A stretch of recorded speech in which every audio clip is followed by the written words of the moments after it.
In this video, I will show you how to sign in to HBO Max through your TV provider. You can do this on your phone or on the website.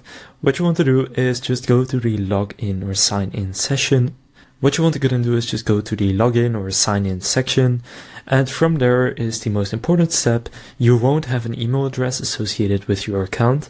What you need to do instead click on create an HBO Max account, and then here connect your provider. So who do you subscribe through? Here just select your TV provider. So for example, if for me that's, let's say, AT&T, I can just go and click on it right there. And then from there it will redirect me to, in this case, AT&T, where I can then sign in using my account. Now they have pretty much every provider here.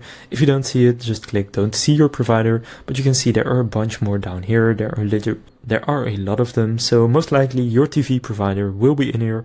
So then you can just go and select it and then sign in using your provider account. So that's how you can log in to HBO Max through your TV provider. If this video was helpful, please consider leaving a like and subscribing to my channel. With that being said, I will see you in the next video.